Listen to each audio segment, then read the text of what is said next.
Welcome everyone. अगर आपके पास commerce side है, आप एक कॉमर्स स्टूडेंट हैं, तो आपके लिए ये वीडियो बहुत इम्पोर्टेंट होने वाला है, क्योंकि इस वीडियो में कॉमर्स में यूज़ होने वाले हम कुछ बेसिक वर्ड्स होते हैं जिनके बारे में किसी भी स्टूडेंट को पता होना बहुत ज़रूरी है। उन्हीं को आज हम जानेंगे, समझेंगे। ठीक है, चलिए फिर स्टार्ट करते हैं हम अपनी वीडियो को। सबसे पहला आपको दिखाई दे रहा होगा आपकी स्क्रीन पर, सबसे पहला लिखा हुआ है व्यापार या व्यवसाय। तो ऐसे बहुत सारे काम हैं जो लोग करते ही हैं अक्सर। तो किस व्यक्ति द्वारा किए जाने वाले कौन से कार्य को आप बिजनेस की कैटेगरी में रखेंगे, तो किसको आप बिजनेस कहेंगे, वो यहाँ पे हम समझेंगे। तो पता है किस काम को, अगर कोई व्यक्ति मान लो कोई काम स्टार्ट कर रहा है अपने खर्चे चलाने के लिए, अपने घर को चलाने के लिए, और इस पर्पज़ से स्टार्ट कर रहा है कि उसका जो है प्रॉफिट ही अर्न करना है, उसको पैसा ही कमाना है, तो वो बिज़नेस की कैटेगरी में आएगा। तो ये इसको डिफ़ाइन करेगा, इसका मेन पर्पस। कोई भी काम अगर आप लाभ कमाने के उद्देश्य से स्टार्ट कर रहे हो, वो आपका बिज़नेस की कैटेगरी में आएगा। नेक्स्ट है आपका वाणिज्य। अब आप वाणिज्य किसे बोलोगे? भाई ये वाणिज्य क्या है?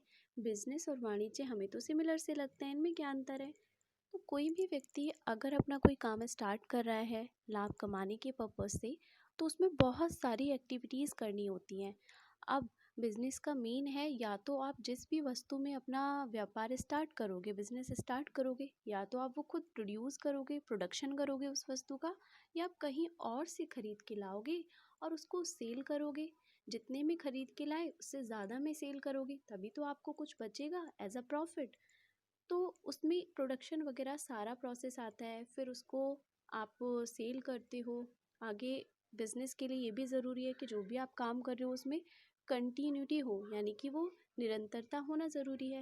लेकिन कॉमर्स क्या है? कॉमर्स है एक ऐसी एक्टिविटी जो किसी भी बिज़नेस को सफलतापूर्वक चलाने के लिए, उसको रन करने के लिए उसमें हेल्प करती है, उसके लिए ज़रूरी है। तो एक चेन सिस्टम आप इसको समझ सकते हो। तो जो भी एक्टिविटी किसी भी बिज़नेस को रन करने के लिए ज़रूरी होती है, वो सारी एक्टिविटी कॉमर्स के अंतर्गत रखी जाती है। जैसे मैं इसके बारे में पढ़ देती हूँ। इसके अंतर्गत वस्तुओं को निर्माता से उपभोक्ता तक पहुँचाने में सहायक सभी क्रियाओं का समावेश होता है। सहायक क्रियाएं वही जो बिज़नेस को रन करने के लिए एक्टिविटी की जाती हैं, वो सारी एक्टिविटी इसमें आएंगी। लाइक यातायात के साधन, बैंक, बीमा, डाकघर, एक्सेट्रा। इसके बाद नेक्स्ट है आपका प्रोफेशन, पेशा। अब बहुत से लोग अपना काम स्टार्ट करते हैं अपना खर्चा चलाने के लिए। कुछ लोग तो कहते हैं भाई बिज़नेस स्टार्ट किया मैंने, कुछ लोग कहते हैं कि वो बंदा तो कोई प्रोफेशन में है। तो इन दोनों में क्या अंतर है? दोनों का पर्पस तो एक ही है।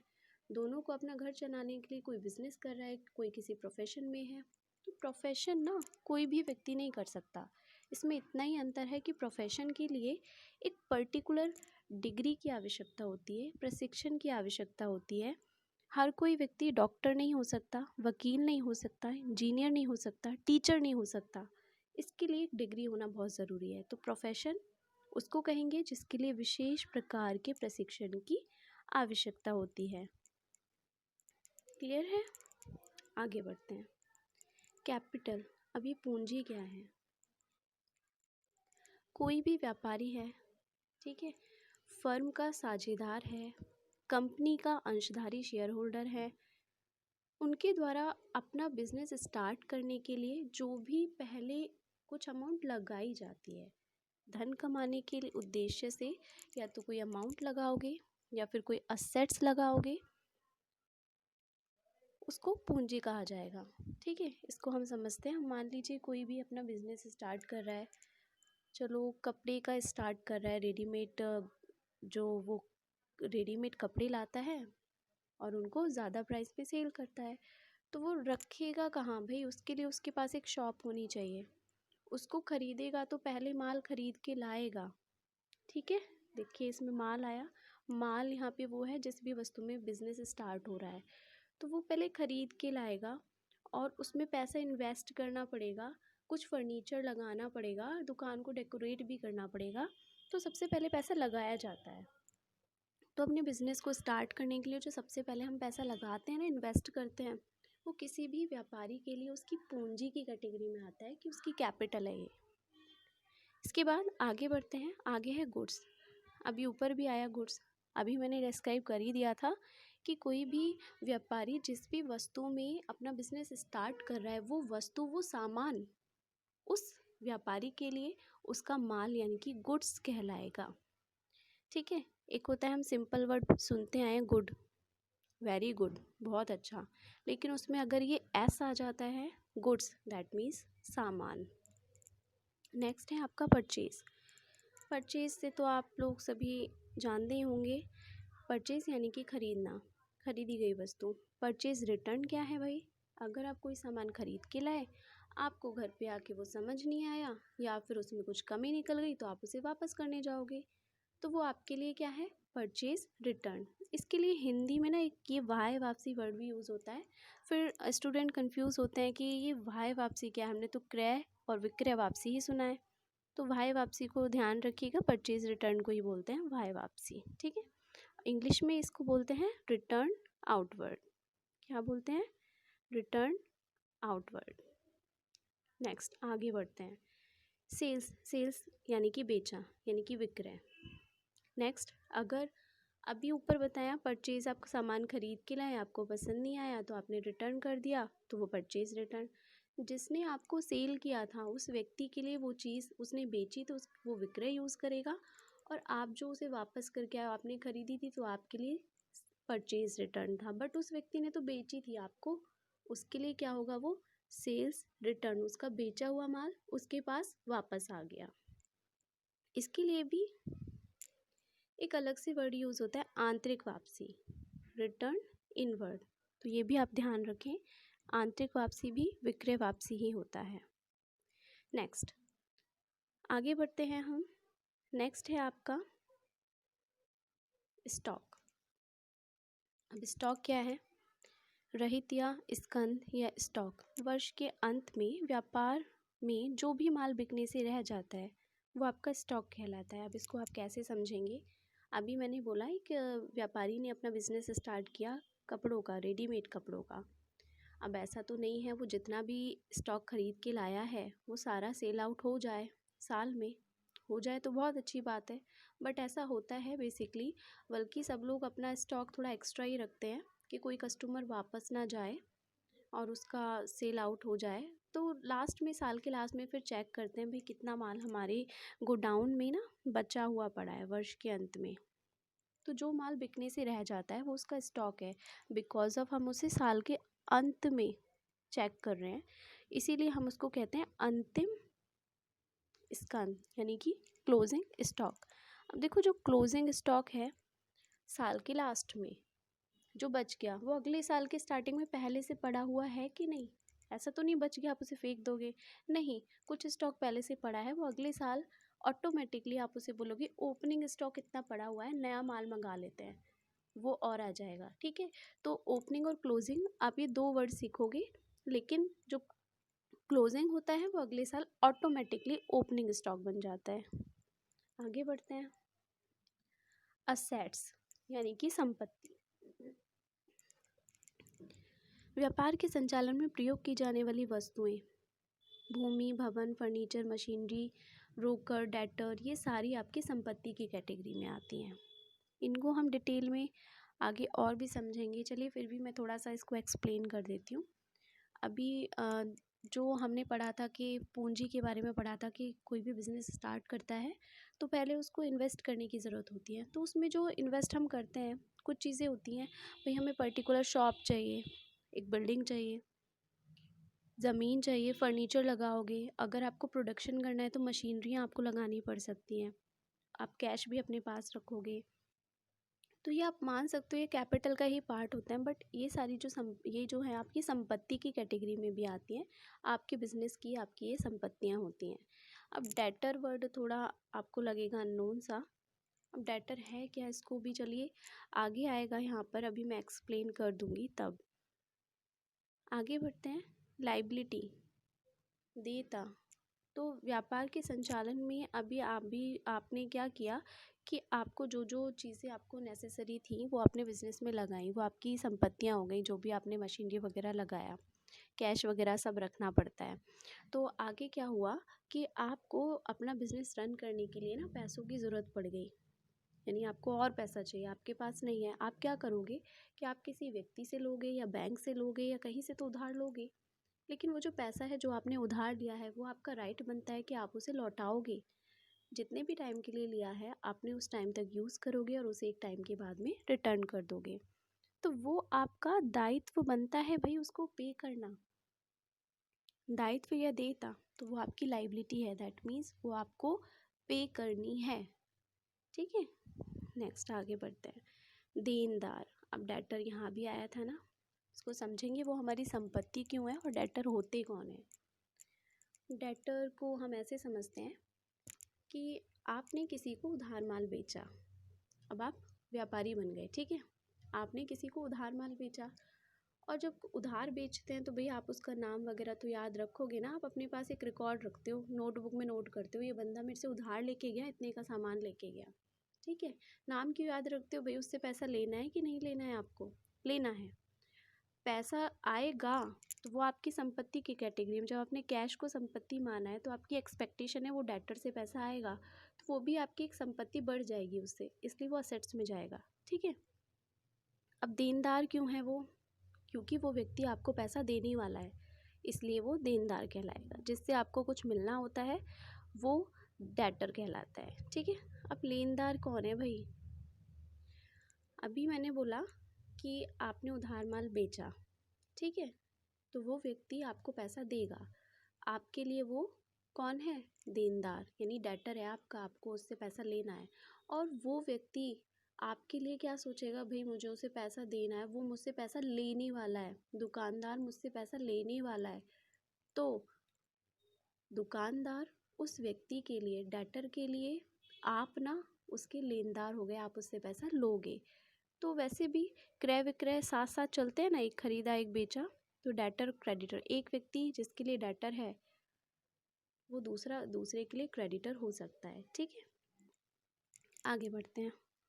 डूबत अथवा अप्राप्य ऋण, बैड डेट्स, अब ये क्या है भाई, डूबत या अप्राप्य ऋण। अभी अभी मैंने बताया कि उधार माल बेचते हैं तो वो डेटर हो जाता है, ये रिलेट करते हैं डेटर से ही, ठीक है।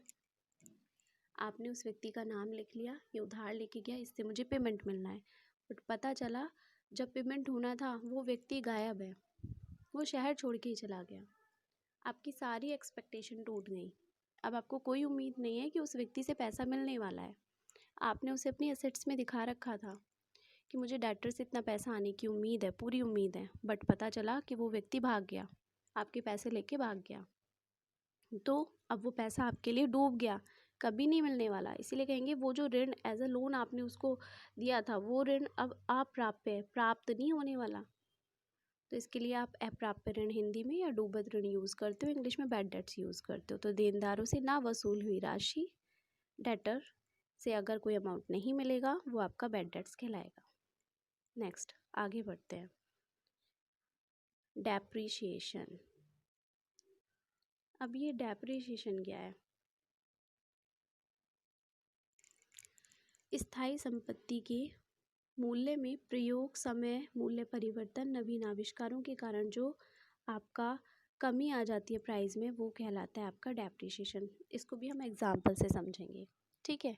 वैसे आप सब इसको जानते हो लेकिन प्रैक्टिकली आपको नहीं पता है।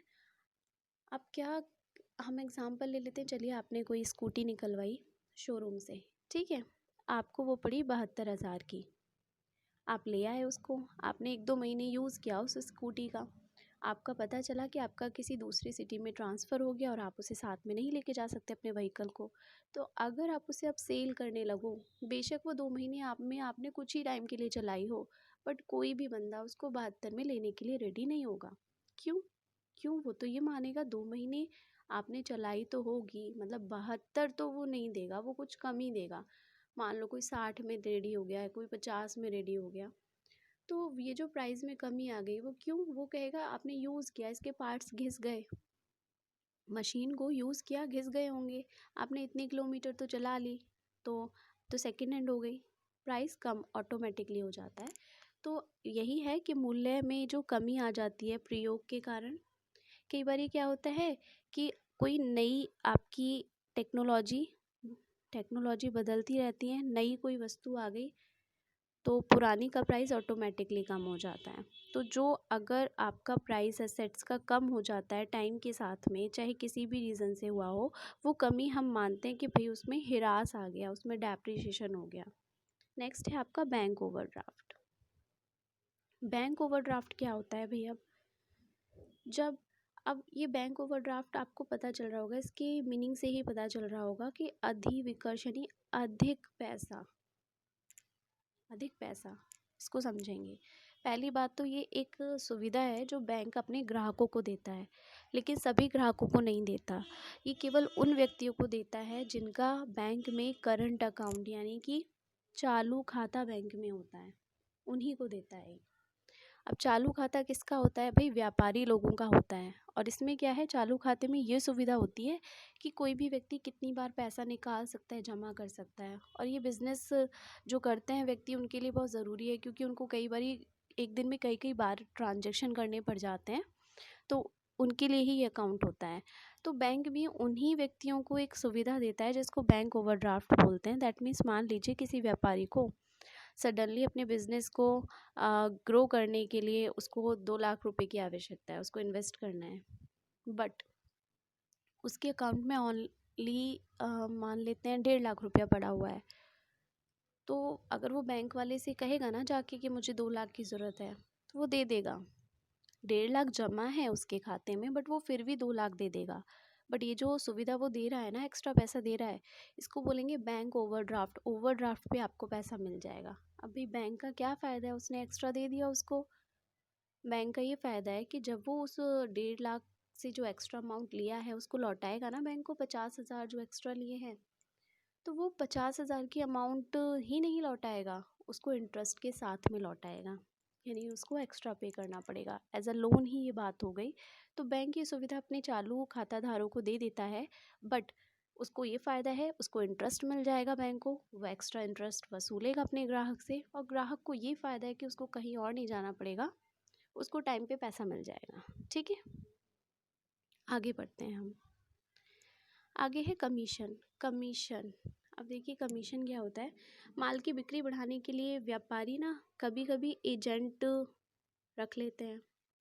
अब क्या होता है, व्यापारी जो होता है जगह जगह जाके अपना प्रोडक्ट नहीं बेच पाता है, और मान लो किसी नई जगह पे आप अपने प्रोडक्ट को ग्रो करना चाहते हो और आपको सिटी के बारे में कुछ नहीं पता है, वहाँ की लोकेलिटी के बारे में नहीं पता है, तो आप उस झंझट से बचने के लिए क्या करोगे, एक तो व्यक्ति वहीं के हायर कर लोगे जो वहाँ की मार्केट को जानते हैं, सोसाइटी से वो वाकिफ़ हैं, तो वो व्यक्ति के लिए बहुत इजी होगा। अब वो आपका प्रोडक्ट बेचेगा, प्रमोशन करेगा उसका कि भाई बहुत अच्छा प्रोडक्ट है, आप इसको लें। तो सारा काम वो व्यक्ति कर रहा है।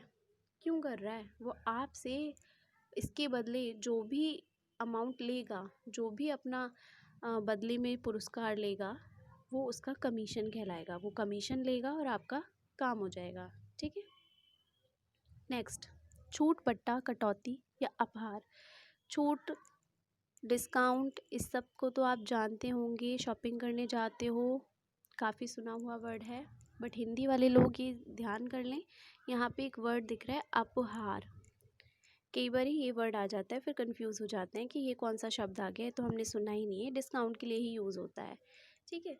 अब डिस्काउंट क्या है? डिस्काउंट भी 2 टाइप का होता है, एक तो ट्रेड, एक होता है कैश डिस्काउंट। व्यापारिक छूट और नगद छूट, हम इन्हीं को समझेंगे। वैसे तो डिस्काउंट आप सभी को पता होगा। जब हम शॉपिंग के लिए गए और दुकान वाला कहता है हमने कि आपको प्राइस में कुछ छूट मिल जाएगी, यानी कि जितने का कॉस्ट का वो सामान है आपको कुछ कम में देने को रेडी होता है, तो वो जो कम करता है ना प्राइस, 10-20 रुपये, 50 रुपये या 100 रुपये, वो हमारे लिए, हम कहेंगे हमें तो छूट मिल गई इतने की, उसने हमें छूट दे दी। ठीक है। अब इसमें जो 2 कैटेगरी हैं, ट्रेड और कैश डिस्काउंट, इसको हम समझ लेते हैं। एग्जाम्पल लेती हूँ मैं। आप गए शॉपिंग करने के लिए, आपको एक जीन्स बहुत पसंद आ गई और वो 2,000 रुपये की कॉस्ट की जीन्स थी। दुकान वाले से आप बोलते हो भाई कितने में लगेगा, क्या इतने का ही दोगे? बोलते हैं अरे ये क्या बात कर दी, यहाँ पे हमारे यहाँ तो डिस्काउंट मिलता है, ये आप ले लीजिए, कोई ज़्यादा की नहीं है, ये आपको 10% मान लीजिए 10% देता है वो डिस्काउंट। कहेगा 10% डिस्काउंट तो आपको मिलेगा, ये 2000 से आपको 10% कट कर लीजिए, आपको 1800 में पड़ जाएगी। ठीक है, तो वो होता है उसका ट्रेड डिस्काउंट, जो व्यापारी द्वारा पहले से ही डिसाइडेड होता है कि इतना वो डिस्काउंट देते ही देते हैं। ठीक है, अब नगद छूट क्या है? अब मान लो आप क्या कहोगे कि आप उधार भी सेल करते हो क्या? वो बोलेगा हाँ भाई करते हैं। क्यों पूछ रहे हैं आप? कि हम सोच रहे थे आप हम इसका पेमेंट आपको 2 महीने बाद कर दें, आप स्लिप बना दीजिए, हम 2 महीने बाद आपको पेमेंट कर देंगे। अब दुकान वाले क्या हैं, देते तो हैं उधार, बट कोई भी ये सोचेगा कि मुझे नगद पेमेंट मिल जाए तो ज़्यादा बेटर है। कुछ लोग क्या करते हैं कि वो कहेंगे कि भाई साहब नगद हमारे यहाँ पे ना एक स्कीम चल रही है, अगर आप तुरंत पेमेंट करते हो तो हम आपको एक्स्ट्रा 5% की छूट और दे देंगे, 1800 पे एक्स्ट्रा 5% का छूट मिल जाएगा आपको, और ये कुछ और कम में पड़ जाएगी, अब आप डिसाइड कर लें। तो जब व्यापारी लोग ना केवल इस पर्पज़ से छूट दें कि हमारा जो कस्टमर है वो कैश में हमें पेमेंट कर जाए, पेमेंट के टाइम पे जो छूट दी जाती है वो कैश डिस्काउंट कहलाता है। ठीक है, आगे बढ़ते हैं। प्रॉफिट। प्रॉफिट क्या है? प्राप्ति, यानी जो आपकी इनकम है वो अगर ज़्यादा है और आपके जो एक्सपेंसेस हुए हैं उसको अर्न करने के लिए वो आपके कम है, ऑब्वियसली आप प्रॉफिट गेन कर रहे हो, है कि नहीं? मान लीजिए आपने साल के लास्ट में अपना स्टेटमेंट चेक किया और आप कहोगे कि मेरे 1 लाख रुपए की मुझे इनकम हुई। ठीक है, फिर आप चेक करोगे भाई मुझे 1 लाख रुपए अर्न करने के लिए मेरा खर्चा कितना हो गया। आप देखोगे भाई मेरा 50,000 खर्चा हो गया, तो आपकी इनकम ज़्यादा है, खर्चे कम है, तो फिर इन दोनों का जो डिफरेंस होगा 50,000, वो आपका क्या हो गया भाई? प्रॉफिट हो गया आपको, है कि नहीं? लॉस। जस्ट इसका अपोजिट कर लीजिए, अगर आपकी इनकम कम है और आपके एक्सपेंसेस ज़्यादा हैं तो ऑब्वियसली आपको लॉस हो गया। अब मान लीजिए आपने साल के लास्ट में स्टेटमेंट चेक किया, आपको पता चला कि भाई आपकी तो 80,000 रुपये आपकी इनकम हुई है। आपने चेक किया भाई खर्चा कितना हो गया इस 80,000 को कमाने में, आपने हिसाब लगाया, पता चला 1 लाख रुपये का खर्चा हो रखा है।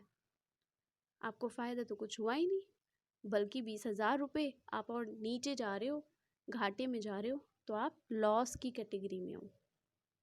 ठीक है, नेक्स्ट एंड लास्ट टर्म है आपकी बैलेंस शीट। बैलेंस शीट ना एक स्टेटमेंट होता है जिसमें आप अपनी संपत्ति, दायित्व, पूंजी, जो भी सब आपने ऊपर अभी पढ़ा है ना, ये सब एक साल के लास्ट में एक स्टेटमेंट में शो करते हो, जिससे आपको पता चल जाए कि आपकी जो बिज़नेस है उसकी क्या कंडीशन चल रही है। उसकी फाइनेंशियल कंडीशन का पता लगाने के लिए, बिज़नेस की फाइनेंशियल कंडीशन का पता लगाने के लिए जो साल के लास्ट में स्टेटमेंट बनाया जाता है उसे कहते हैं बैलेंस शीट। आई होप आपको अकाउंट्स में यूज़ होने वाली सारी टर्म्स अच्छे से समझ में आ गई हैं। अगर आपको वीडियो पसंद आती है तो प्लीज़ वीडियो को लाइक करें, शेयर करें, चैनल को सब्सक्राइब करें। Thanks for watching. Bye bye.